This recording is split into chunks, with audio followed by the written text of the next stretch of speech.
Para po sa devotion natin na imputation, na tayo po ay perfect na sa harapan ng Diyos, sasagutin po natin yung tanong na, why is positional holiness always followed by practical holiness? Now, napakaganda po ng doktrina ng imputation. Isipin niyo pong mabuti, yung kabanalan ng Panginoong Jesucristo, it was credited to us. Ibig sabihin, kung papaanong namuhay ang Panginoong Jesucristo ng may kabanalan, yun po ang ibinigay sa atin. Ibig sabihin, sa harapan ng Diyos, kung gaano ka-perfect si Jesus, ganun ka rin ka-perfect. Kung paano paano nasunod ni Jesus Christ lahat ng kautusan sa Bible, 100%, no? Kung exam yan, perfect, 100% sa exam. Kung paano nasunod lahat ni Jesus yung standard ng Diyos, ganun rin po tayo nakasunod sa standard ng Diyos, positionally. Sa harapan ng Diyos, perfect tayo, 100% sa exam. Yan po ay ibinigay sa atin by grace at natatanggap po natin yun by faith. Sa pamamagitan ng pananampalataya, naniniwala tayo talaga na ginawa ni Jesus Christ yun for us. If you believe, then you will receive that grace of imputation, that grace of righteousness. So, hindi naman po ibig sabihin na tayo ay banal na, perfect, holy sa harapan ng Diyos.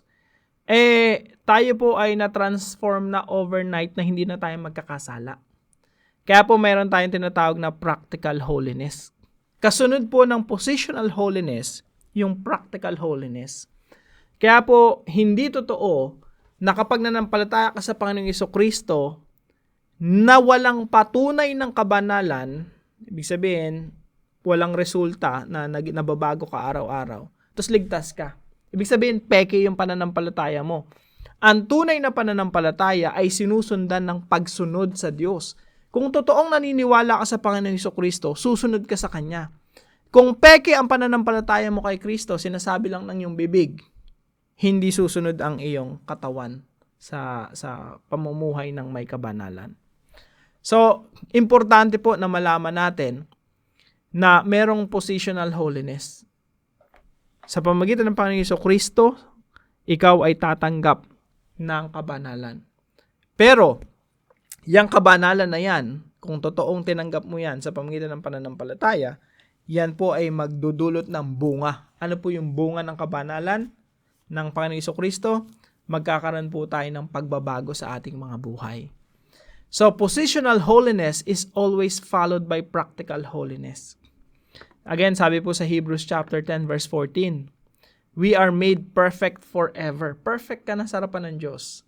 Pero, ngayon, nililinis ka pa rin niya. Patungo doon sa perfection. So, positionally, you are perfect. Pero ngayon, nililinis ka pa rin, binabago ka pa rin ng Diyos araw-araw, patungo doon sa perfection. Someday talaga, sa muling pagbabalik ng ating Panginoong Jesucristo, magiging katulad natin siya, just as He is.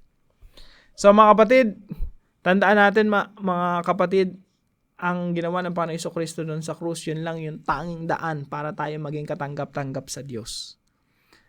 Kung iniisip natin na magiging katanggap-tanggap tayo sa Diyos sa pamamagitan ng ating mga gawa, pagpapakabuti natin, pagpapakabanal natin, lahat po ng yun ay hindi tatanggapin ng Diyos. Kasi ang tatanggapin ng Diyos, perfection. At ang perfect lang po ay si Jesus.